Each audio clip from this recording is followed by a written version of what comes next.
Hey, what's going on, everybody? It's your boy HP, and you're listening to the Unsportsmanlike Conduct Podcast, the podcast for the average Joe that covers football, my beloved New York Giants, some baseball and basketball from time to time, and any other current events impacting our sports world. So before I get started with episode 9, I want everyone to please follow me on Instagram. That's _unsportsmanlike_conduct. Again, that's _unsportsmanlike_conduct. I'm also on Twitter now, so please follow me on Twitter. That's _unsportsman. Again, that's _unsportsman. Lastly, and most importantly, if you're listening to this episode, you might as well subscribe. So please subscribe to my YouTube page. So for episode 9, the agenda for today is going to be fantasy football. This whole episode is going to be dedicated to fantasy football. It's never too early to get your strategies and your research prepared for each NFL fantasy football draft. So I'm going to talk about the strategies that I've utilized in the past that have made me successful, as I'm currently a 2-time reigning champion in the fantasy football league that I'm currently a commissioner of. So I'm going to talk about my strategies that I've utilized in the past. I'm going to give you a top 10 ranking from a fantasy football perspective of each position, which includes quarterback, running backs, wide receivers, and tight ends. I'm also going to be talking about a couple of sleepers that I believe for this year's fantasy football draft are going to be successful, that a lot of people are overlooking, which includes 2 New York Giants football players. So let's get this episode started. So a strategy that I like to use in the past that for fantasy football that's made me successful is always be running back heavy for your teams, no matter what type of league you're in. So there's usually 2 types of leagues in fantasy football. There's a standard league, which you usually get points accounted for yardage and just touchdowns. And then a PPR league, which stands for points per receptions, where you'll get points for every reception in addition to yardage and touchdown like standard. So essentially a PPR league is standard plus getting points accounted for each reception your receiver, tight end, or running back ends up getting. So a lot of teams like to usually change up this category, change up the amount of points that are accounted for per reception to make it more fair, make it more reasonable. For instance, in my league that I'm the commissioner of, each reception gets half a point. So, for instance, if DeAndre Hopkins were to get 10 receptions in a game, instead of him getting straight up 10 points for those 10 catches, he'll end up getting 5 points for those 10 catches. So it makes it a little bit more competitive, makes it a little bit more reasonable to end up doing that. And so the reason why I wanted to bring that up is because I think a lot of fantasy football players and commissioners, they'll probably disagree with being running back heavy, given that that's such an old school mentality in a PPR league. But I'm going to explain why it's very, very important to, be running back heavy in your leagues. And it's just simply from the fact that there aren't that many good running backs. And I think that's been an issue in fantasy football for quite some time now. There aren't that many good running backs that you can say can lead your team as an RB1 and as an RB2. So I always try to make sure that my team is running back heavy. I may not always pick them in the first round, but if I don't pick them in the first round, I'll make sure to pick them in the second and third rounds. Because I think wide receivers are so deep in football. You can find so many of them because almost every team has a good 2 to 3 wide receivers that they can rely on. So I think that, and then also with the way the NFL has changed and utilizing tight ends that are also great in the pass game now. We've seen a lot of growing, emerging, receiving tight ends over the last couple of years. As I've also sort of discussed, there's several episodes on my podcast on how NFL offenses are including and making sure they're drafting and signing tight ends who can receive the ball and be a dual threat tight end. So given all those components, I think that it's very, very important to be running back heavy and be running back focused as you approach the fantasy football draft, because you can find wide receivers and tight ends in the mid to late rounds. Also, you have to think about this. Running backs get injured more than wide receivers and tight ends do. That's just a common theme in the NFL since the dawn of time, right? So it's always important to make sure you stack up on running backs. Once you get your RB1 and your RB2, make sure you have good enough viable options on the bench. So last year, after the fantasy football draft, my running backs looked like this. I had Christian McCaffrey, Kenyon Drake as my RB1s and my RB2s. But I also had Carlos Hyde on the bench. I also had Marlon Mack on the bench. So I had two viable running back options in case any of those running backs got injured or were in slumps or what have you. So I was pretty much prepared for that, right? So I think it's very, very important to stack up on running backs and go deep with running backs.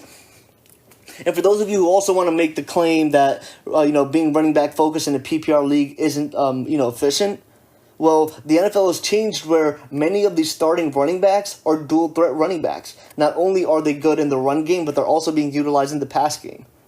Almost equally in the pass game.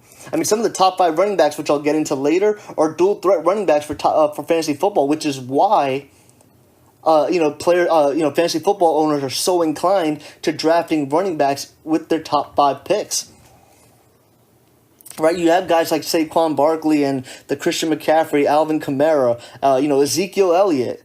Right, I mean those guys are running backs who can not only rush for yards and be successful with that, but also they're dual threat receiving backs as well. So I think you sort of kill 2 birds with 1 stone when you do that. 2 years ago, I drafted Todd Gurley. Todd Gurley literally did both of those things, and he did that last year. I didn't have Todd Gurley on my team last year, but the guy that did, Todd Gurley literally, almost sort of, led his team to the playoffs. I mean, that guy had a pretty stacked team, but Todd Gurley was killing it. He had a great year last year from a fantasy football perspective, and it wasn't only because of rushing, but because of receiving. So there's a lot of running backs that are being utilized in both ways. So I think it's a really, really good approach. When you do select your running backs early in the rounds or when you decide to be running back heavy in your team, just make sure you can also look out for those running backs that can play, in all 4 downs. Can run the ball and also be used as a receiving option. And so I'll usually be light on receivers. I mean, I'll stack up on receivers as I get later in the rounds, but I won't be so receiver focused.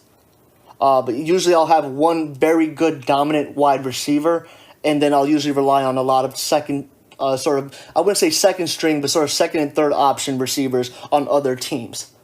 So last year, some of my core wide receivers were obviously, DeAndre Hopkins is one of them. We all know he's obviously one of the top 3, top 5 wide receivers in the NFL from, just both from a wide receiver position standpoint and a fantasy standpoint. But then I had Tyler Boyd, who had a decent season.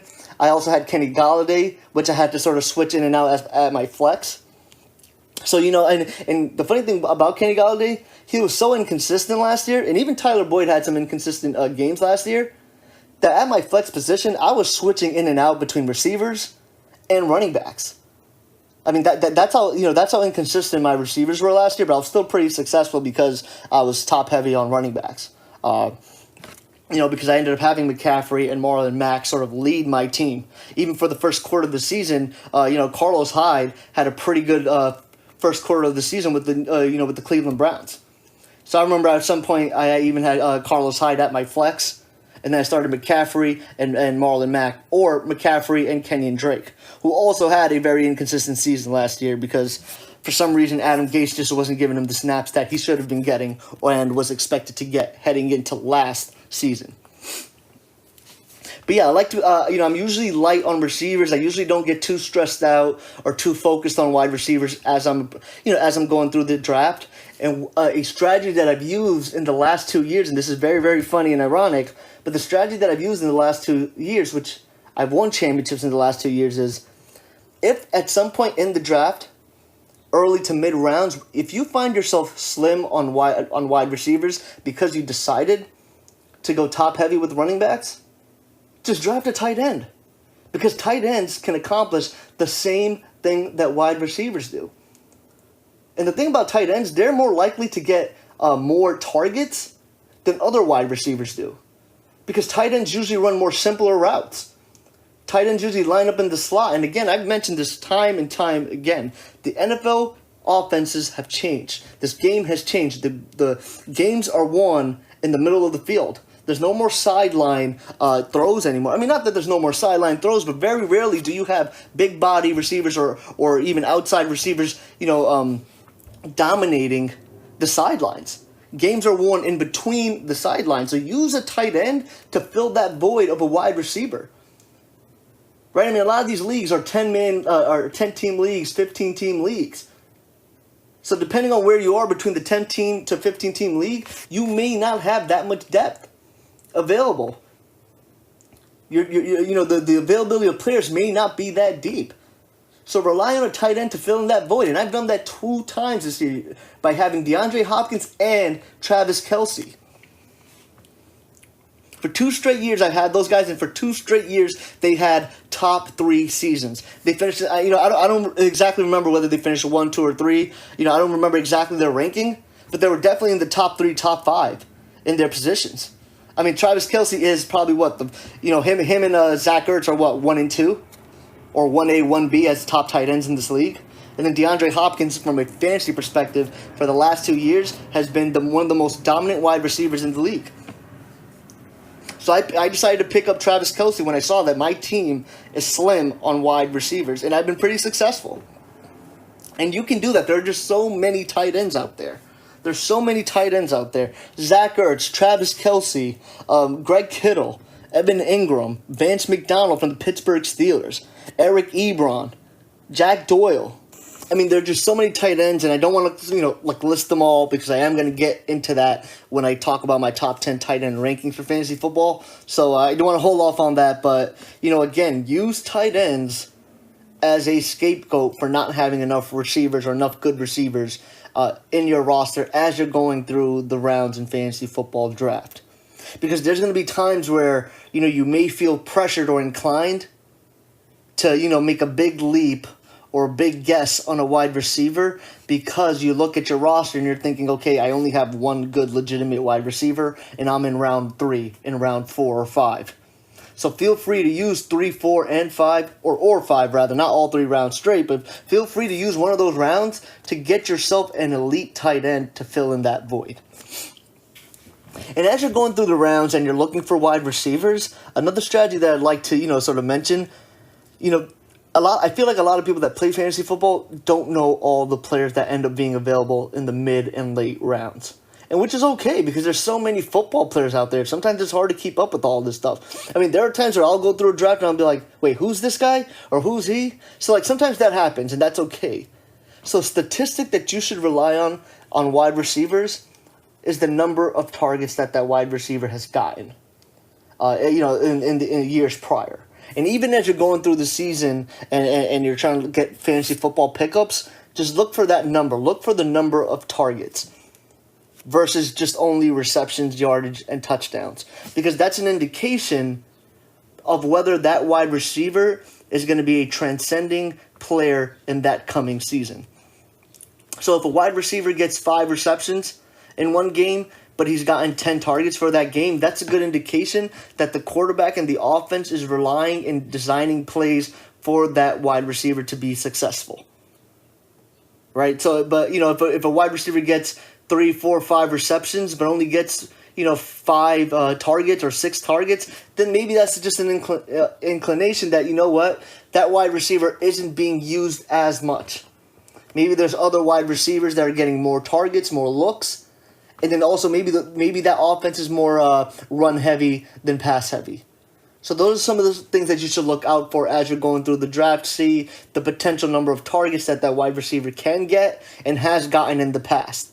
Also, depth charts are very, very important. As you get in the later rounds, the wide receivers that you're picking aren't going to be number 1 wide receivers. They're going to be the second option or the third option on their respective teams. So it's always good to look at the depth chart of those teams. And again, you only have a couple of minutes to find out who you want to pick. So that's okay if, you're not going to have everyone's depth chart in your head. But that's a good thing to sort of research about before you get into the fantasy football draft. Something to keep in mind of. Also, another thing to keep in mind of does that offense have a good quarterback to pass to the second wide receiver or third wide receiver option? Or is that offense more designed to be a run offense rather than a pass offense? Even though this, the NFL has changed to a very pass-heavy league, there are a couple of teams out there that give their running back, 15 to 20 carries a game, and also rely on their running back to make a lot of plays out of the backfield as a receiving option. So those are also some of the things to look out for as you're going through the mid to late rounds, looking for wide receivers. And then when you're looking for running backs, the same thing. There are way more running backs that are going to be starting running backs that aren't going to be considered top 5, top 10 running backs. Or maybe, running backs that might split carries with the number 1 running back. So another thing to look out for is not only depth chart at the running back position for those respective teams, but the number of carries. So a number of carries to me, from a running back standpoint, is equally as important as the number of targets for a wide receiver. Because carries and targets are equal opportunities. Right? That's essentially what it comes down to. The number of carries is the number of opportunities the running back gets, and the number of targets are the number of opportunities the wide receiver gets. And more bigger from a grand scheme of things, the number of snaps is also another statistic to look out for as you get deeper into the fantasy football draft. What are the individual snaps going to look like, and what have they looked like in the past? And for those of you, again, who don't know what a number of snaps is, it essentially means how many times is that player on the football field. So that's what you want to look out for. And so those are some of the things that you should look out for. And for running back, carries are very important, because if a running back doesn't get enough carries, then they can't get going. And the thing with running backs, they need to get into their groove, because, every running back isn't getting 4 or 5 yards every carry. Even though their average may be 4 to 5 yards. But think about it, right? There are so many times where a running back gets 1 yard, 2 yards, even no yards or negative yards. It sometimes takes them the 6th, 7th, and even maybe the 10th carry to actually get going. So you want to pay attention to the number of carries, because that's very, very important. And then for those teams that are using dual running back systems, you want to see what that's going to look like in the past, what who have they sort of relied on from a carry perspective mostly throughout games. Who do they use in passing down situations? And who do they use when they get into the red zone? Which running back is being utilized the most as they get to the red zone? So those are some of the statistics you want to look out for. Those are sort of the tendencies you want to look out for as you're going through the draft and trying to find that sort of, find depth at running back positions. Because if you think about it, right, there are a couple of teams out there that like to use 2 running backs a lot. 2 running backs that will get a good amount of snaps, right? This year we'll probably see Kansas City Chiefs do that. We're going to see the Colts do that as well. I'm pretty high on Marlon Mack, but he might be splitting carries as he's done in the past with Hines. The Miami Dolphins will probably do that with Kalen Ballage and Kenyon Drake, which I like both of those running backs. Both of those running backs are probably going to split carries in time. And then another team I like to think about that off the top of my head, the Tampa Bay Buccaneers with Peyton Barber and Ronald Jones.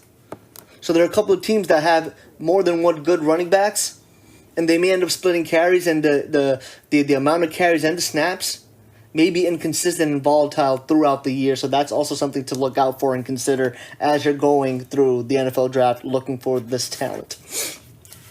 And then just another thing that I'd like to point out, I feel like a lot of times, fantasy football team owners will end the football draft being either too excited about their team or too down about their team.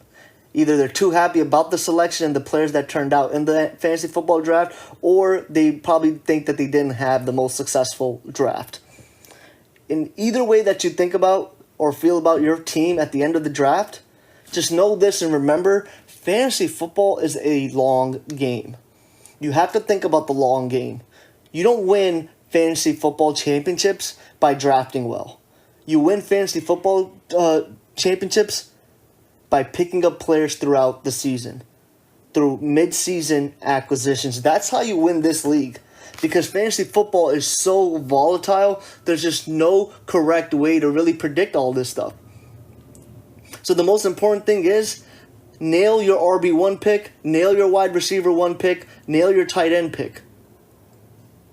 And then, the RB2s, the flexes, the wide receiver 2s, those are the most important positions that are going to be volatile on your roster throughout the season. If you can nail those acquisitions week in and week out, find the player to plug in consistently, that's where you're going to win. So don't be too optimistic when your draft ends, and don't be too down on yourself when the draft ends. Because true owners, good fantasy football players, win leagues by winning during the season, not before the season during the NFL fantasy football draft. So now let's get into rankings, position rankings. I want to start off with quarterback. So for each position, quarterback, running back, and wide receiver, and also tight end, I'm going to give my top 10 position rankings from a fantasy football perspective. So before any of you folks say, why isn't this player in your top 10? He's better than this guy, and he's won this many championships. This has nothing to do with championships, and this has nothing to do with team wins. This has everything to do with statistics that will get these quarterbacks, running backs, receivers, and tight ends good amount of points to help your fantasy football team win. So we're going to start off with the top 10 fantasy football quarterback rankings. At number 1, I have Indianapolis Colts quarterback Andrew Luck. I think right now, just looking at sort of my notes right now, I think Andrew Luck has one of the more complete offenses than any other quarterback in the NFL. At wide receiver, there's depth. At tight end, there's depth. And even at running backs, they have a good, solid backfield. At running back, their offensive line has tremendously improved, as we saw last year. Andrew Luck had a great comeback career year last year. Arguably could have even been MVP. So I think Andrew Luck, from a fantasy football perspective, is the number 1 quarterback heading into the 2019 NFL season. At number 2, we're staying in the same division, and I have Houston Texans quarterback Deshaun Watson. Deshaun Watson, for the last 2 years, has been on a tear from a fantasy football perspective. I think this year is the year where he just even takes that into another level. His career is clearly on a trajectory. He's a transcending player. He can do it both with his feet and with his arm. He's a really great player, and I expect him to be one of the more better quarterbacks overall in the next couple of years. I have him at number 2 behind Andrew Luck. And number 3, one of my favorite quarterbacks in the NFL. I think a lot of New York Giants fans are going to hate me for saying this, but Carson Wentz, quarterback for the Philadelphia Eagles. I think he's coming back with a very big chip on his shoulder. When Carson Wentz plays and is healthy, he's arguably one of the best quarterbacks in the NFL. Expect him to have a big season. They just signed Deshaun Jackson. So I think this Eagles team is very deep with wide receiver options. We all know they have Zach Ertz. They have Alshon Jeffrey, Nelson Aguilar. This team is pretty deep with wide receivers. This team has always been very pass heavy since Carson Wentz has been in the league. So, I think this is going to be a very, very good season for Carson Wentz, and there's a lot for him to prove this year. 2 years ago, he was about to be MVP until he got injured, and Nick Foles came in and replaced him. I think he's going to have a MVP-like season this year as well, so I have him at number 3 from a fantasy football perspective. And at number 4, I have Green Bay Packers quarterback Aaron Rodgers. Similarly to the Indianapolis Colts, I feel like the Green Bay Packers have a complete set of talent on the offensive side of the ball to not only keep pressure off of Aaron Rodgers this year, but also allow him to consistently put up great high-octane numbers for that offense. We all know the Green Bay Packers have a pretty good offensive line. They also have a good backfield with Jamal Williams and Aaron Jones. And both of those running backs, by the way, are pretty decent coming out of the backfield from a receiving standpoint. So that will take pressure off of Aaron Rodgers. And also, we all know Devontae Adams is one of the best wide receivers in the game. So Aaron Rodgers is obviously going to have a field day throwing it to him again for another year. And they have some, up-and-coming wide receivers with Marquez Valdes-Scantling and Equanimous St. Brown. So I think with those 2 new players, and in addition to Jimmy Graham, I think Aaron Rodgers is set up for another big year from a statistical standpoint. I think the Green Bay Packers will also, are also going to be competitive, but I think Aaron Rodgers is also going to have a great statistical year from a fantasy football perspective. And then at number 5, I have Los Angeles Rams quarterback Jared Goff. Similarly to the other teams like the Green Bay Packers and the Indianapolis Colts, the Los Angeles Rams have a very explosive offense. The Los Angeles Rams have a better offense than the Green Bay Packers and the Indianapolis Colts. Don't get me wrong. We all know that they're capable of scoring 30 points a game. They have the most complete set of wide receivers. They have a good offensive line, and they've shown, with the absence of Todd Gurley, they can, plug and play any running back that can be and be successful in that system. I'm just looking at this list of wide receivers: Robert Woods, Brandon Cooks, Cooper Kupp, and then when Cooper Kupp got hurt, they ended up having Josh Reynolds fill in this position. And Josh Reynolds was doing pretty well. He was doing pretty well replacing Cooper Kupp, and then at tight end they have Tyler Higbee. So, Jared Goff, and this is the reason why Jared Goff has been, pretty successful last year from a fantasy football perspective. Because that team scores so many points. And they can do it both through running and passing. And again, look, they relied on Todd Gurley last year to also be that receiving option for them as well. So I think from a receiving standpoint, Jared Goff sits pretty well. There hasn't been many material changes to that offense from a wide receiver standpoint. So, expect Jared Goff to have a big year. The reason why I have him at number 5, even though the Los Angeles Rams probably have the best offense in the whole NFL, is the fact that I don't trust Jared Goff's talent to be better than Aaron Rodgers, Carson Wentz, Deshaun Watson, and Andrew Luck. That's why I have him at rank number 5. But nevertheless, being at number 5 is still great. And then number 6 is the quarterback that people are probably wondering at this point, why isn't he in your top 5? It's Kansas City Chiefs quarterback Patrick Mahomes. The only reason why I don't have him in the top 5 is because this is going to be the first full year without Kareem Hunt.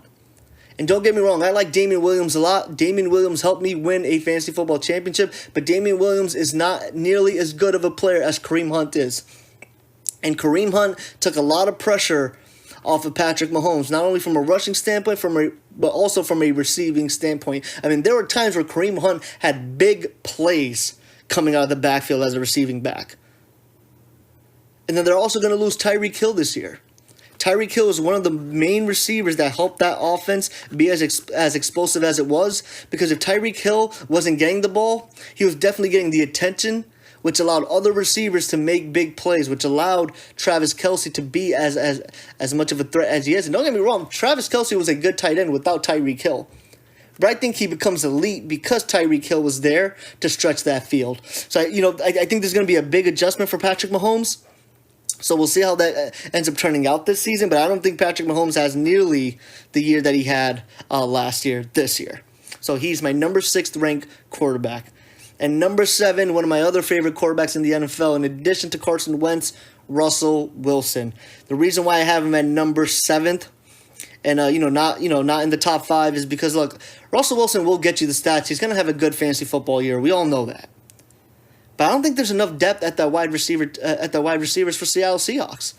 I don't even know who their tight end is. I mean, they have Tyler Lockett, and they just recently drafted DK Metcalf, who I'm not high on at all. But they are heavily going to rely on DK Metcalf to make big plays for them. So we're going to see how that comes out to be. But DK Metcalf can't run routes well. The Seattle Seahawks offense and Russell Wilson have been successful because Russell Wilson can improvise, can run out of the pocket, can break down defenses. So DK Metcalf is going to have to learn how to run routes when Russell Wilson rolls out of the pocket. So if they can get DK Metcalf to do that, then maybe Russell Wilson moves up a couple of spots throughout the fantasy football season. But right now I have him at number 7 just because of that.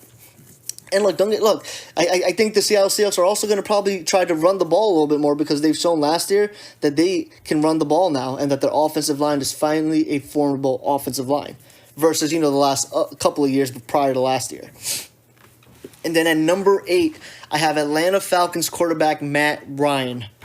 Matt Ryan should have a pretty good year this year again. He has Calvin Ridley for year 2. He has a Julio Jones.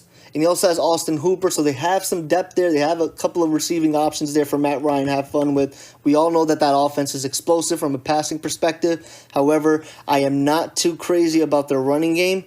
So I think because of that, Matt Ryan is going to be forced to pass the ball more than run the ball. And I know a lot of you are thinking, well, isn't that a good thing?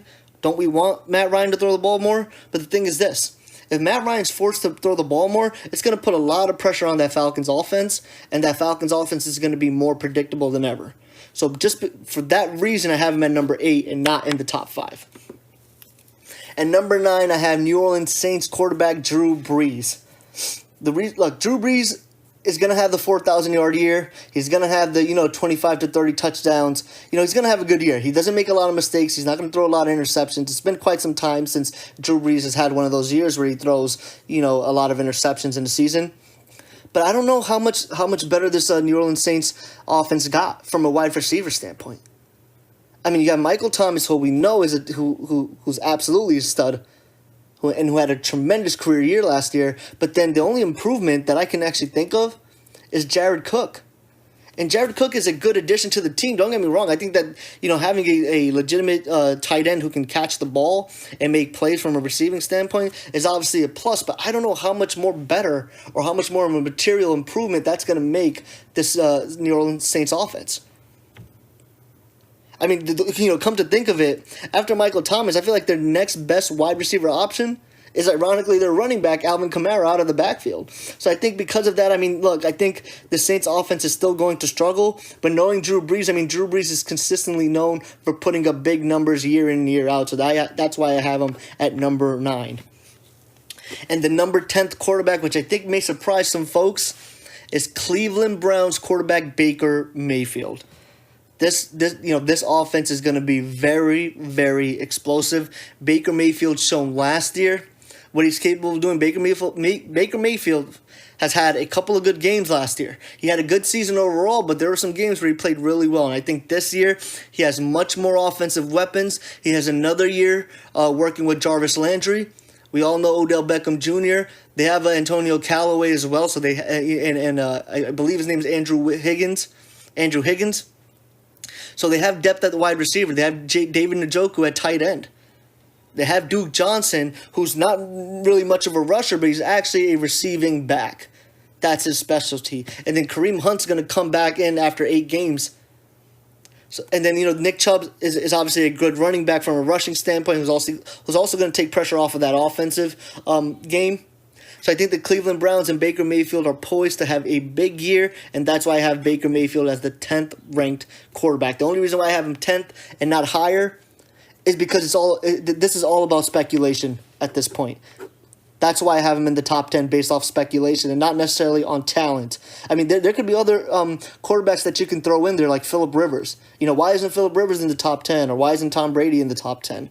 But the thing is, I think Baker Mayfield, from a fantasy football perspective on points, is poised to have a big year. So that's my top 10 quarterback rankings for the 2019 Football Fantasy Outlook. And I want to go talk about those running backs now. Let's go talk about the top 10 rankings for running backs in 2019 fantasy football. And number 1, who else than New York Giants running back Saquon Barkley. Saquon Barkley had a tremendous rookie year, and the New York Giants were still committed to bolstering that pass game. The New York Giants were not even finished with building that offensive line. And Saquon Barkley managed to run for 1,300 yards, managed to get about 70 receptions. He finished with 11 rushing touchdowns, 4 receiving touchdowns. Saquon Barkley ended up having a tremendous record-breaking rookie year, and I expect him to do the same for the following reasons. That offensive line has been finally built and is formidable. We lost OBJ in the offseason, as many of us New York Giants fans know. And so as a result, we don't have a receiver that can stretch the field. Golden Tate, Sterling Shepard, and Evan Ingram aren't necessarily receiving threats that can stretch the field as well as Odell Beckham was able to. Those are guys that can sort of wreak havoc in the middle of the field, catch short yardage passes, and extend them for yards after the catch. So I think because of all of that and the fact that Eli Manning is 1 more year older, our offense is geared towards more of a run first, then pass second offense. We're becoming a more run heavy offense, and because of that, Saquon Barkley is primed to also get more carries and more opportunities. Keep in mind, folks, while he did have 260, I believe he had 260 carries last year with those 1,300 yards. Saquon Barkley was barely getting over 15 carries a game until after the bye week, until after 8 games into the season. Then he started to get the 20s, 27s, 24, 21 carries a game. He started even averaging over 100 yards a game. It wasn't until the second half of the season where Saquon Barkley really started to have better rushing numbers. So just thinking of him carrying that momentum into this season, I expect him to have a very, very big game. I think given the personnel that we have, I think Saquon Barkley will probably get even more used in our offense, given that we're short one elite receiver since Odell Beckham did lead the offense. So again, expect Saquon Barkley to wreak havoc this year, and he is my number 1 running back for fantasy football. And ironically, number 2 is the person. This running back, I figured, last year, it was funny. Last year, I thought, okay, if I ever get the first overall pick, it's going to be between Saquon Barkley and this guy. And that number 2, New Orleans Saints, Alvin Kamara, is my second-ranked running back for fantasy football. And again, last year it was a toss-up between Saquon and Alvin Kamara had I gotten first overall pick. And at this time, Alvin Kamara was still splitting snaps and carries, with Mark Ingram. Now that Mark Ingram's on the Baltimore Ravens, this backfield is all owned by Alvin Kamara. Similarly to Saquon Barkley, Alvin Kamara is a dual-threat running back who, he's similar to Barkley, where this guy has the potential to obviously get 1,000 rushing yards, but get close to 1,000 receiving yards. It's not too many people that have the capability of doing that. Him and Saquon Barkley are essentially 1 and 2. The reason why I have Saquon Barkley over Alvin Kamara is because the New Orleans Saints do have Michael Thomas. The New Orleans Saints do throw the football out. Drew Brees does get 30 touchdowns a year. He does get over 4,000 yards consistently on a yearly basis. New Orleans, the Saints do want to throw the ball down the field. Whereas we've seen last year, the New York Giants have become steadily a run-first offense and have been overutilizing Saquon Barkley. I think from New Orleans Saints' perspective, I think the Saints try to get a better balance of that rather than what the New York Giants try to implement on the offensive standpoint. So Alvin Kamara is my number 2 ranked running back. But again, I'm looking at my top 3, top 4 rankings at running back, and you can kind of have any of these guys at number 1. So that's sort of what the tricky thing about this running back ranking is, because at number 3 I have Christian McCaffrey. Christian McCaffrey is, again, very similar to Alvin Kamara and Saquon Barkley. The only difference between Saquon Barkley and the other 2 running backs, between Christian McCaffrey and the other 2 running backs, is that the other 2 running backs are a little bit more better at running in between the tackles than Christian McCaffrey is. Also, these two, Saquon Barkley and Alvin Kamara, will probably get way more carries than Christian McCaffrey is. I feel like there's still this sort of question up in the air by the Carolina Panthers of how many carries do we want to give Christian McCaffrey. I don't know if many of you saw the report or even the picture. Christian McCaffrey has gotten huge. This guy has super bulked up over the offseason, and I think he's ready to take a bigger load from a carries standpoint. We've seen him do really well last year, and I expect him to do the same. I think out of all the 3 running backs between McCaffrey, Kamara, and Barkley, I think McCaffrey's actually the best receiving back of those 3. I don't think you can go wrong with picking either of the 3.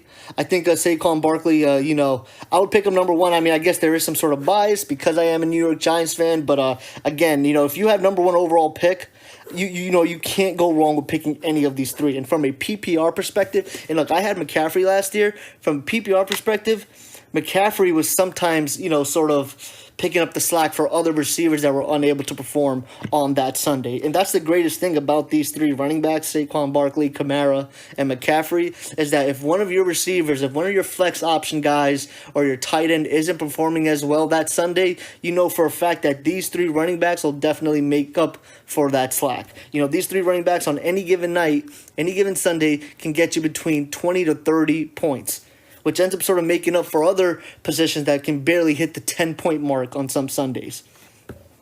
At number 4, I have Ezekiel Elliott, Dallas Cowboys running back. Ezekiel Elliott has been getting a crap ton of carries ever since he came into the league. This is his rookie contract. I think his rookie contract is up at the end of this coming season. So, this season is going to be very, very interesting for Ezekiel Elliott. I think he is the 4th best running back out of all the 3 from a fantasy standpoint. But again, he's very, very similar to the other 3. He is known for catching balls out of the backfield as well. But he does have some legal question marks up in the air. He did recently get arrested. I think I did even read a report that the NFL is out to get him. The NFL is out to punish Ezekiel Elliott for his off-the-field antics. I think out of all these 4 running backs between Barkley, Kamara, McCaffrey, and Zeke, the more safer bets in terms of staying on the field longer, not getting suspended, playing every Sunday, you got to take your bet with more with Saquon, Alvin, and McCaffrey rather than Ezekiel Elliott. But again, Ezekiel Elliott, he is just as good as any running back in the NFL. I think from a pure running standpoint, him and Saquon Barkley are 1A and 1B. And number 5, I have James Conner, running back from the Pittsburgh Steelers. James Conner is a very explosive running back. He's shown how well he can do. He's shown that Steelers offensive line, you can put almost anyone behind that Steelers offensive line and they will perform well. James Conner is poised to have a very big year. I think this is the year where the Steelers won't have distractions. Again, there haven't been material changes to that offensive line. I think James Conner is poised to have another big year. I have him as my 5th ranked running back. At number 6, I have Melvin Gordon, running back from the Los Angeles Chargers. Again, similarly to James Conner, I think he's going to have a great season. And, now that I think about it, Melvin Gordon has been a great runner. He has had some issues with injuries and staying on the field. But last year, he's shown, maybe with the exception of towards the latter end of the season, last year, he's shown that he can stay healthy, he can play a good amount of games, and consistently get you good stats. And, now that I'm looking at it, 1 through 6, the guys that I named 1 through 6, all these guys can receive out of the backfield. I mean, that is how dynamic these NFL offenses have become and how important it is to have a dual threat running back on your team. And number 7, I don't think a lot of people have this running back as high as I do, but I'm a big fan of this running back. It's Cincinnati Bengals running back Joe Mixon. Now, the only thing is Joe Mixon needs to stay healthy. But if Joe Mixon stays healthy, I have him having a very big year. I think there's a lot of inconsistencies in that passing game from the Cincinnati Bengals. There's a big question mark up in the air about Andy Dalton, but the big question mark has never been around Joe Mixon. Joe Mixon has been in the league for 2 years now and has had some pretty good seasons so far. So expect Joe Mixon again to have a great season this year. At number 8 is another running back that I don't think a lot of folks have ranked as high, is Aaron Jones, running back from the Green Bay Packers. When Aaron Jones came back from what I believe was a suspension, he balled out. Aaron Jones balled out for the Green Bay Packers, and this was when Aaron Rodgers was injured. I mean, Aaron Jones was probably the only offense that the Green Bay Packers were able to produce during the sort of the later half of that season. I think he's definitely going to be a very impactful running back this year. I think he's getting overlooked a lot by many people who are sort of doing their research on fantasy football. But if you are he's definitely someone that you should pick up in the second round. I have Aaron Jones going in the second round. I think any of these running backs that I'm naming 1 to 10 can go between rounds 1 to 3. Again, he didn't play all of 2018, but when he did, he played well. He averaged 5.5 rushing yards, got 8 touchdowns, 26 receptions, 700 rushing yards, and this is all on 133 attempts. So imagine what Aaron Jones can do on a full, healthy season where he's not suspended, not injured. I think he's going to be really, really good for the Green Bay Packers. And I think he's also going to take a lot of pressure off of Aaron Rodgers and may even be used, again, as a dual-threat running back out of the backfield. And then at number 9, I have David Johnson. I think this is one of the first years in quite some time that David Johnson has been ranked as low in my fantasy football rankings from a running back perspective. David Johnson didn't have the greatest rushing year last year. He was still effective from both the rushing and receiving standpoint. Don't get me wrong, but just naming all these running backs before him that I named 1 through 8, I think those guys are just better than David Johnson. Those guys are younger than David Johnson. Those guys haven't went through grueling injuries such as David Johnson. So I do expect, I do expect David Johnson to have a good year. But I'm not sure how much more the Arizona Cardinals offensive line has improved in the offseason for David Johnson to have a better year than guys like Saquon, Alvin Kamara, McCaffrey, Zeke, James Conner, Melvin Gordon, Joe Mixon, and Aaron Jones. I don't think the Arizona Cardinals necessarily addressed that in the draft or the offseason. So I think that's going to be a very, very interesting thing to see and a story to follow for David Johnson's season this year. And again, because that offensive line isn't that good, because they do have Kyle Murray, a rookie quarterback under center, I do expect David Johnson to get a lot of receptions. And it'll probably be consistent with what he's been doing over the last couple of years. So expect David Johnson to have a good season, but I wouldn't use my a first round pick on David Johnson. And also, if there aren't that many good receivers available in the second round by the time you pick, then I would probably pick David Johnson. But honestly, David Johnson can also probably go in the third round. And then number 10, This is a running back that I'm really, really high on, and I hope that no one takes him between rounds 1 to 2, because I picture myself taking this person with the third round or the fourth round pick possibly, and that's Tennessee Titans running back Derrick Henry. Derrick Henry was a 1,000-yard rusher last year, and they finally showed by giving him enough carries, by giving him enough snaps, that Derrick Henry can wreak havoc. He's hard to bring down, and he's just a really good runner. And he's shown that over towards the latter end of last year, and I think that he's going to have a really good year this year. The Tennessee Titans don't have a premier pass attack, and they're going to have to rely on Derrick Henry a lot this year, and they should, from an offensive perspective. And so that's my those are my top 10 running backs for this year's fantasy football outlook. I know at this point you're probably wondering, why isn't running back Todd Gurley and Le'Veon Bell included in your top 10? Look, I only included top 10 guys who I would consider picking at either rounds 1 or round 2. But honestly, I don't know if I would pick Todd Gurley at round 1 or round 2. He's had a very crazy knee injury. I believe he has arthritis on his knee. And guys, arthritis does not get better. Where was he in the Super Bowl? I mean, people still don't know what happened to him in the Super Bowl. His knees broke down on him, and it just really scares me. And I haven't really read enough yet on Gurley to make me feel good about Gurley going in the first round. I would steer clear of getting Gurley with the first round pick or the second round pick. Focus on getting talent that can come in right away and produce and get you RB1 stats and wide receiver 1 stats. And as it goes for Le'Veon Bell, we haven't seen Le'Veon Bell play in an entire football season. We don't know if Le'Veon Bell is in shape. And look, he's probably in shape, but there's a difference between being in shape and football shape. Le'Veon Bell hasn't been hit for an entire year. He hasn't run plays for an entire year. And look, reports are out, he hasn't even been to OTAs. And don't get me wrong, I'm one of the people that, look, if you've been in the league for quite some time, you shouldn't get scrutinized for not showing up to OTAs. But Le'Veon Bell, you have been away for football for an entire season, and after being away for an entire season, you're on a new team and you decide not to go to OTAs. How are you going to learn the offense? Look, I don't think Le'Veon Bell's going to have a bad year. I'm sure he's going to be a 1,000-yard rusher. I'm sure he's going to be a dual-threat running back as he's always known to be.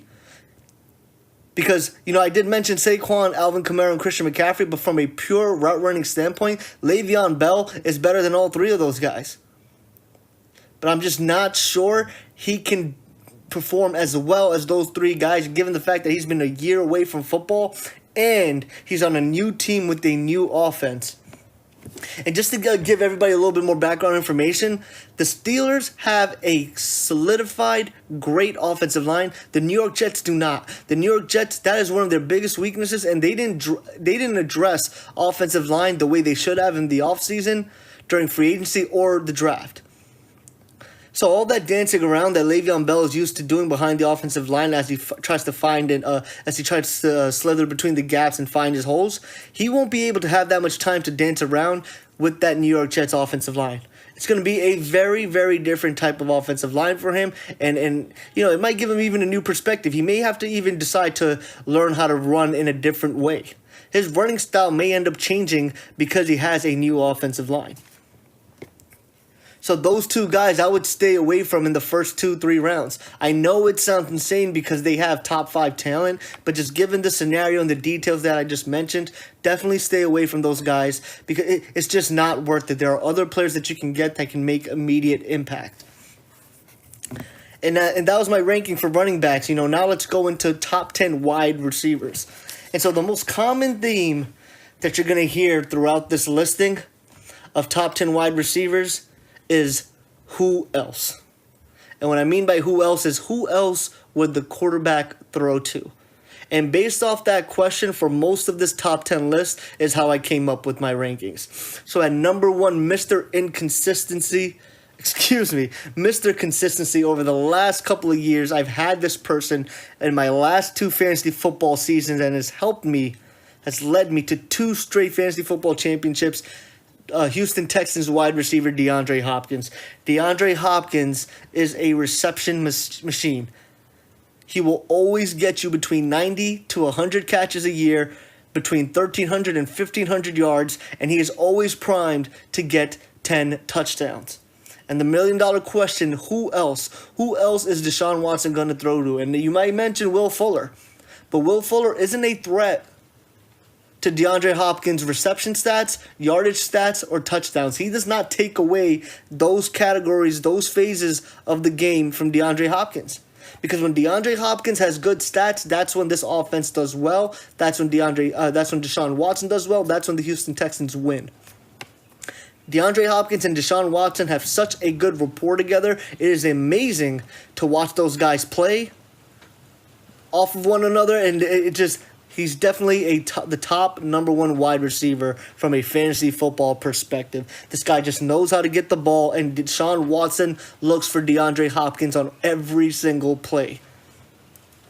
So you can expect him. Honestly, DeAndre Hopkins is one of those guys that I would take, if as you go through the first round and you're not too high on any of the running backs, definitely take DeAndre Hopkins with your first round pick, because that's what I did last year. And number 2, again, this receiver is a surging receiver. He's on a trajectory. Every single year he's had great stats, increasing stats, and he plays with one of the best quarterbacks in the game, wide receiver from the Green Bay Packers, Davante Adams. Davante Adams is coming off a tremendous year. 111 catches, obviously over 1,000 yards, 10 TDs. He is primed to do that again. Davante Adams has been on a trajectory. And that's Aaron Rodgers' favorite receivers. Davante Adams is probably one of the most hardest receivers to guard, because not only is he explosive and fast, but he's also a good route runner. And again, the million-dollar question, who else? Who else is Aaron Rodgers really going to look for? I had mentioned some of those young receivers, earlier on in the podcast, but those guys aren't legitimate threats to Davante Adams. Those are help for Davante Adams. Those are the guys that that they can use maybe to get short routes when they have Davante Adams go stretch the field. Davante Adams is primed to have another good year, and you know what? I wouldn't even be surprised if he ends up being the number 1 ranked receiver, because he just had a tremendous year last year. And then at number 3, I think this may surprise a lot of people, because I think while people have this wide receiver in their top 10 rankings, they don't have them at the top 5 rankings of wide receivers. And it's Pittsburgh Steelers wide receiver Juju Smith-Schuster. I'm very high on Juju Smith this year, and you know what? He's also one of those wide receivers. If you're in the first round and you're not too crazy on the running backs available, depending on where you pick, definitely take Juju in the first round. Juju can get you 11 to 1,200 yards. He can get you 100 receptions. And you know what? He can get you between 7 to 10 touchdowns. With AB, he was doing this, and he averaged 7 touchdowns in both of the years he's played in the NFL. Now that there's no Antonio Brown, who else is Ben Roethlisberger going to throw to? Juju Smith is the clear number 1 option, is going to be the clear be-all, end-all for that Pittsburgh Steelers passing offense. Expect Juju Smith to have a monster year once again. And at number 4, I have New Orleans Saints wide receiver Michael Thomas. Michael Thomas is a reception machine. He's going to get you over the 1,000 yards. That's someone that's going to consistently get you good games every single Sunday. However, you will find yourself at times where he doesn't give you enough stats, because he ends up being easy to defend, because the New Orleans Saints still do not have enough weapons. And Michael Thomas's versatility from a skill standpoint, isn't the same the way Juju Smith is, Davante Adams, and DeAndre Hopkins, where you can sort of line those guys up in different places on the line of scrimmage, where Michael Thomas, you kind of sort of can't really do that. And the only addition they made to that receiving core, which, guys, correct me if I'm wrong, but I think it was Jared Cook. So while I think that's an addition and helpful to the offense, I don't think that's a material change to the offense. But nevertheless, Michael Thomas is going to ball out. He's going to get you the 100 receptions. He may get up to 10 TDs, But that's my only issue with why he's not ranked a little bit higher, because he has trouble breaking 10 touchdowns. He hasn't done it in his career so far. He has been in the league for 3 years, and he has been one of the more primary receiving options in the last 3 years, ever since he's been in the league on that New Orleans Saints offensive on that offense. So that's a little bit worrisome that you won't get enough scoring from him from a touchdown perspective, but you will get your points from him in PPR leagues for sure, because he's just a reception monster. At number 5, this is the guy that you'll be successful not only from a reception standpoint, but also from a yardage standpoint in standard leagues and in PPR leagues, because this guy also knows how to score. That's Atlanta Falcons wide receiver Julio Jones. Julio Jones is just a monster when it comes to yards after the catch. He'll get you between 80 to 100 receptions a year, and he can get you between 5 to 10 receptions a year as well. And similarly to Michael Thomas, Julio Jones, while he is known for making big breakaway plays, for some reason he's not scoring as much as he should. He's only broken the 10 touchdown mark once in his career. So that's just that kind of scares me a little bit. And don't get me wrong, I think from a yardage perspective, Julio Jones has always gotten more yards on a consistent basis than Michael Thomas has. Granted, I know Julio Jones has been in the league longer, but the reason why I have Julio Jones at number 5 and Michael Thomas at number 4 is because when I answer that who else question for the Saints, there is no one else besides Michael Thomas to throw to. Whereas with the Atlanta Falcons, there is Calvin Ridley and there is Austin Hooper. So I think Matt Ryan is definitely going to be relying on finding those other guys as well in addition to Julio Jones. And I still believe there are contract extension negotiations going on with Julio Jones. So you just don't know, how that's going to play out from a receiver coming into the season who hasn't been signed to a fully guaranteed extended contract. And then at number 6, Antonio Brown. Antonio Brown's one of the best route runners we've ever seen in the game. He always gets over 100 receptions from a PPR and a standard league standpoint. I mean, this guy is golden. He's always going to get over 100 yards. Over 100 receptions. He's always going to get you 1,200, 1,300 yards, and he is a touchdown machine. He's always going to get between 10 to 15 touchdowns, and that's probably the only receiver I can say on my top 10 list that's capable of scoring between 10 to 15 touchdowns a year. But the reason why I have him at 6 and not in my top 5 is because he's entering into a new offense, a new team, a new quarterback, and there may be an adjustment period within the first several games of the football year. And similarly to how I mentioned with Le'Veon Bell, being into a new team and not being in a team that's as good, look, the Oakland Raiders aren't nowhere near as good as the Pittsburgh Steelers are. They're just not. The Oakland Raiders were a shit show last year, and who knows how much they're really going to improve this year. That's still a big question in the air. They didn't address offensive line the way they should have. So is Derek Carr going to get sacked 50, 60 times again? Or will he have enough time to actually find Antonio Brown? Because, again, Antonio Brown's one of those guys, he needs to let his routes develop.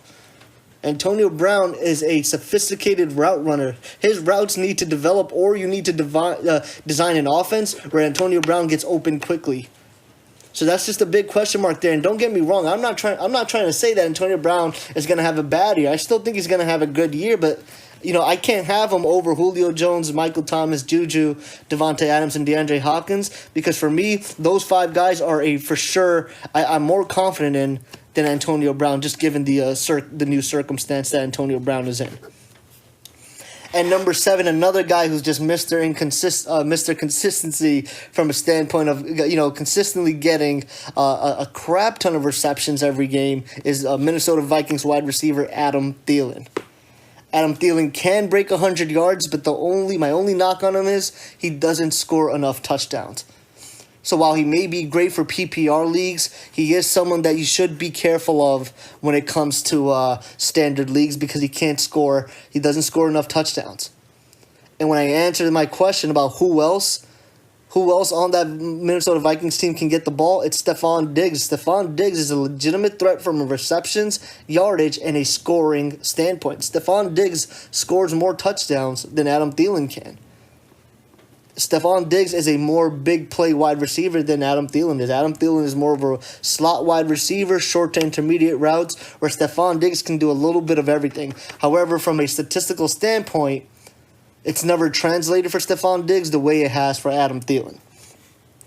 And then at number 8, I have Indianapolis Colts wide receiver T.Y. Hilton. T.Y. Hilton's going to get you 70 to 90 receptions a year. He's going to get you, 1,200 yards or so. But again, he's also one of those wide receivers that just does not find the end zone enough. So from a PPR standpoint, you may be able to survive with them as a wide receiver 1 as long as the rest of your team is well balanced. But don't expect to get much touchdown points from him because he does not score touchdowns enough. But the reason why I have him in my top 10 is because he has arguably one of the best quarterbacks in the game, and that's Andrew Luck. And again, this offense is as complete as you can get. They have a lot of depth. There's a lot of balance on this team. Andrew Luck is coming off a monster year, so I expect T.Y. Hilton to end up in the top 10 wide receiver ranking from a fantasy football perspective. And then also, this kind of goes back to my $1 million question. Who else will Andrew Luck really rely on to make those big plays? They have a couple of decent receivers here or there, but not another receiver that can take away receiver number 1 stats. And then at number 9, Mike Evans. Mike Evans, I feel like is a receiver that's being overlooked by a lot of fantasy football experts, and the reason isn't because of his skill set. Mike Evans is just as good as any other wide receiver that I named so far, and can jump. He can be number 7, 6, 5, 4. He can be in those rankings. But the reason why I have him at number 9 is because of Jameis Winston. I just do not trust Jameis Winston enough to get this guy to get enough stats that would be as good as the other wide receivers that I named. But don't get me wrong, he's going to have a good year. And he is in a new system, so we'll see how that plays out. That also concerns me a little bit. He's in a new offense, so there's just some questions there. Jameis Winston is coming off a bad couple of years, so that's the only concern with Mike Evans. But I've never had a concern with Mike Evans from a skill set standpoint because he's just as good as any other receiver that I've mentioned so far. And then at number 10, I have Odell Beckham Jr. This is probably the guy where I couldn't answer, where I could answer the who else question because there's so many receivers on that team: Jarvis Landry, Antonio Callaway, Andrew Higgins, David Njoku, and then even you can consider Duke Johnson, the receiving back, as a receiving option. But the reason why I have OBJ as top 10 is because he has top 5 wide receiver talent. And a guy with that much talent you have to include in your top 10. That's essentially the only reason why I have him in my top 10 because I believe he is going to be the number 1 targeted receiver on that team. The stats may not translate equally to the targets, but similarly to how he was on the Giants, he will be targeted a lot by Baker Mayfield. Why else did they bring him in here? I think they expect him to do big things for the Cleveland Browns. So, that's definitely a story that I think everyone is going to be tuning into this NFL season. But, yep, OBJ is the guy that I have at number 10 to finish off my wide receiver rankings for fantasy football. And now I want to end this podcast episode by talking about a couple of sleepers for this year's fantasy football season. And I want to start at wide receiver by taking my guy from the New York Giants, Sterling Shepard. Sterling Shepard is definitely someone that you guys should be on the lookout for. If you're deep in the fantasy football draft and you don't think you have enough receivers, definitely rely on Sterling Shepard in the beginning of the season as your flex option. And you know what? I won't be surprised if he ends up being your wide receiver 1 or wide receiver 2 as you get into the middle or later part of that season. Because Sterling Shepard is poised to put up wide receiver 1 stats. And simply for the fact that, he's been posting wide receiver 2 stats, legitimate good stats, with Odell Beckham on that team. And now that Odell Beckham isn't on that team anymore and Shepard is going to be the clear-cut wide receiver 1 for Eli Manning. And granted, I know that Golden Tate is there, but I think Sterling Shepard is going to be the main target for Eli Manning when it comes to our wide receivers. Just from only wide receivers. I know I had mentioned and discussed Evan Ingram, which I'll get to shortly, but I think Sterling Shepard is going to have a great year. He's a great route runner. good for yards after the catch, has some pretty good hands too. He has had some drops here or there, but overall he's not bad when it comes to actually bringing the ball down. He has some. It's funny because he has pretty good explosiveness in between his routes. He won't necessarily have the explosiveness coming out of the route, like at the jump of the snap, but in between his routes, he knows how to get the breaks. And you know what? He's just going to have a good year. So definitely expect him to have a great year, and definitely expect him to be available in the mid to late rounds, because I don't think a lot of people are considering him. I think he's your true sleeper in this year's draft. Another wide receiver I wanted to mention is Carolina Panthers wide receiver DJ Moore. He's currently entering into his sophomore year. DJ Moore last year, he had a slow year, but it was pretty productive. He ended up showing some pretty good stats in the second half of the year, and he ended up with 55 receptions, 788 yards, and 2 touchdowns. Expect that to definitely increase. I expect him to hit 70 to 80 receptions, definitely break that 1,000-yard mark, and up to 10 TDs. I don't see him going more than 10 touchdowns, but I see him getting between 7 to 10 touchdowns. DJ Moore is a good wide receiver, so expect him to definitely be the number one option for Cam Newton, in addition to obviously Greg Olsen, their tight end. And at tight end position, I mentioned him as a top 5 in my rankings, but I have Evan Ingram as a sleeper because you know what? I don't think a lot of people consider Evan Ingram as a top 5 tight end talent. But Evan Ingram can run routes as good as any tight end in the league. And he's really, and look, the only thing he struggles with sometimes is his drops. At times he has trouble bringing down the football, but when he does bring down the football, he's also hard to bring down. He also has yards after the catch ability, and I think he's going to be the number 1 overall target for the New York Giants and Eli Manning, because I think Eli Manning is actually going to just fall in love with Evan Ingram. That's going to be his safety blanket, and I think Pat Shurmur is going to be able to design some pretty good routes for him to get open.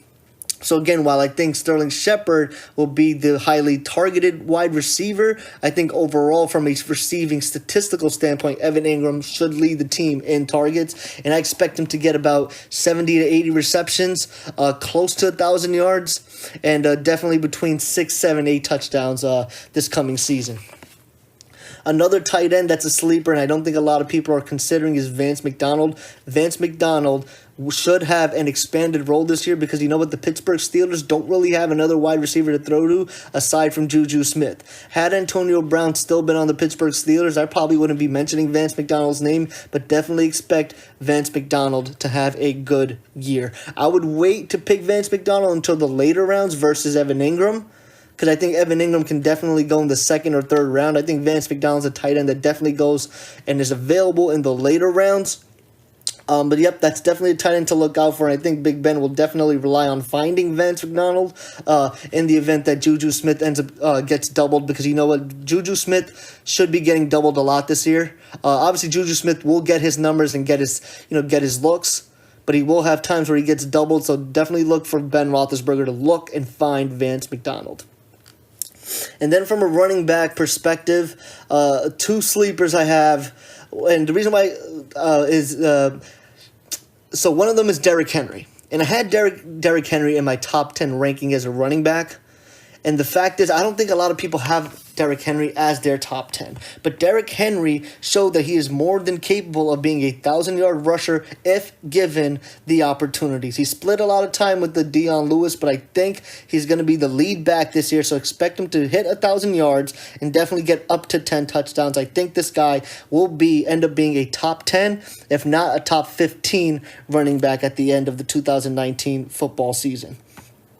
And then another running back that I'm really, really high on, I've been high on him for the last 2 years, and he's helped me win a championship the last 2 years, is running back from Indianapolis Colts, Marlon Mack. Marlon Mack is a top 15 running back. He's not in the top 10. I don't think a lot of people really have him on his radar. But Marlon Mack is someone that you should definitely look out for because he's just good at running and not only making big plays, but also running in between tackles. He has saved me last 2 years when I've been slim on running backs. And the reason why I've been slim on running backs the last couple of years is due to injuries. I've also made some trades to get receivers, and then also some running backs like Kenny and Drake weren't utilized the right way, and so that's the reason why I had to rely on Marlon Mack. But definitely expect Marlon Mack to have 1,000 yards rushing. He's definitely going to be someone that the Colts are going to rely on in the run game. And from my experience, he has been used.